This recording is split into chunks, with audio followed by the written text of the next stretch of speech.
avant même qu'on soit au monde, on est dans le ventre de sa mère, on entend le battement de cœur, les gouttes de pluie, enfin je dis des choses assez basiques, mais le rythme fait complètement partie de la vie. Et mon approche dans la pédagogie, c'est vraiment d'arriver à ce que les gens fassent ce lien. Donc je m'appelle Lila Petronio. J'aime bien me définir comme une rythmicienne. Pendant longtemps, je disais danseuse, musicienne, je suis entre les deux. Et en fait, avec les années qui passent, je me rends compte que rythmicienne convient mieux parce que les formes de danse que je pratique, au départ, le rhythm et jazz tap, ce sont les claquettes américaines et rythmiques. C'est déjà une forme qui est à cheval entre la danse et la musique. Et ensuite, avec tout le travail de percussion corporelle que j'ai développé, c'est pareil, c'est une forme qui est à cheval entre la danse et la musique. Et donc, c'est vraiment le rythme. C'est l'expression du rythme avec les pieds, les mains, le corps, la voix, etc. Au départ, j'étais vraiment dans le tap dance, dans les claquettes. Mais les claquettes, c'est une forme... souvent, je dis que c'est comme apprendre le violon. C'est-à-dire qu'avant de sortir un son, il y a une réelle technicité à apprendre. Enfin, on se fait plaisir rapidement, mais c'est quand même plusieurs années de pratique avant de pouvoir faire quelque chose qui a un peu de... Alors que en percussion corporelle, il y a une accessibilité beaucoup plus immédiate. Alors souvent, je dis ça sous-entend pas que c'est facile, c'est juste que taper dans les mains, c'est immédiat. Donc il y a quelque chose vraiment qui parle tout de suite aux gens. Et moi, je pense que c'est aussi vraiment, et je base ma pédagogie sur ça, sur le rythme fait partie de la vie. Pied, cuisse, bien. Déjà, j'ai envie de dire que pour moi, la transmission et la création, enfin, l'artistique et la pédagogie, ça va main dans la main. Il n'y en a pas un que je trouve mieux que l'autre. Pour moi, c'est vraiment... Les deux ont fait partie de ma vie depuis toujours. Et ce qui est justement formidable avec la percussion corporelle, c'est que c'est vraiment une forme, je l'appelle souvent démocratique, parce que on n'a besoin de rien. Ni d'accessoires, ni d'acheter d'instruments. Ça se fait avec le corps, dans n'importe quel contexte, dans une salle de classe, dans une cour de récré. Enfin, il y a quelque chose de l'ordre de...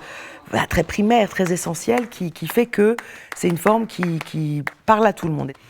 Après, évidemment, selon les publics, on adapte. Là, aujourd'hui, avec les enfants, c'était vraiment une initiation très simple, mais où on essaye de leur faire découvrir la magie de créer de la musique avec le corps, avec la voix. Dès qu'on dit danse, les garçons, je schématise, mais on est encore dans ça. On parle de danse, les garçons se disent « Oh là là, la danse, c'est pas pour moi ». Voilà. Et donc, c'est vrai que là, tout de suite, on a bien vu avec les enfants, ça leur parle tout de suite.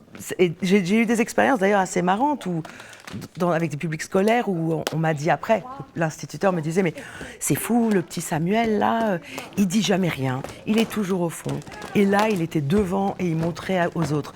Donc, ça fait aussi ressortir des choses chez les uns et les autres parce que c'est très accessible. Il y a des bases, il y a des choses à savoir, mais finalement, qu'on tape comme ça ou comme ça, chacun peut aussi amener qui il est, sa corporalité. C'est vraiment très démocratique. On peut être grand, petit, vieux, jeune, enfin voilà, gros, pas gros. Enfin, c'est vraiment accessible, complètement accessible. Dans le hip-tap, il y a toujours eu, d'ailleurs c'est pour ça que ça s'appelle hip-tap project, ça a toujours été la rencontre des formes, et en particulier la danse hip-hop et le tap dance et la percussion corporelle. Donc ça, c'est l'identité de la compagnie depuis 20 ans. Et en fait, là, avec À l'Unisson, c'est plutôt l'équipe, en fait, les 3 hommes dans le spectacle, c'est des gens que je connais depuis très longtemps. Déjà, conceptuellement, ils représentent chacun mes grandes influences. Donc Daniel l'Allemand, qui est vraiment assez virtuose en tap dance, en claquettes. Donc il y a vraiment les claquettes, mon premier amour. La danse hip-hop avec Ludo.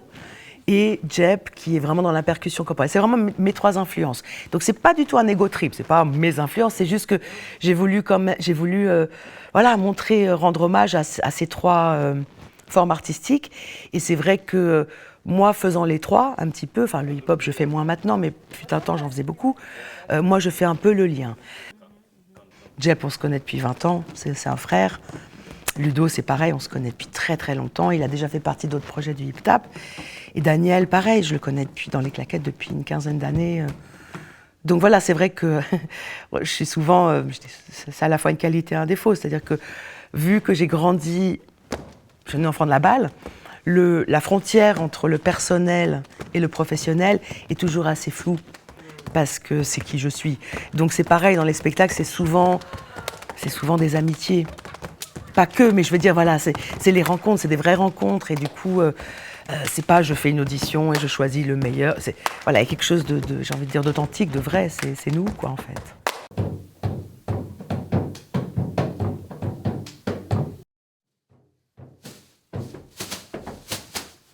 C'est une surprise, c'est un petit moment qui se passe, qui n'était pas prévu.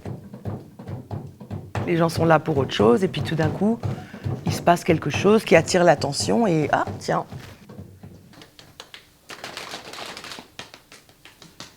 C'est une performance, ou quelqu'un qui chante, ou enfin voilà, un impromptu.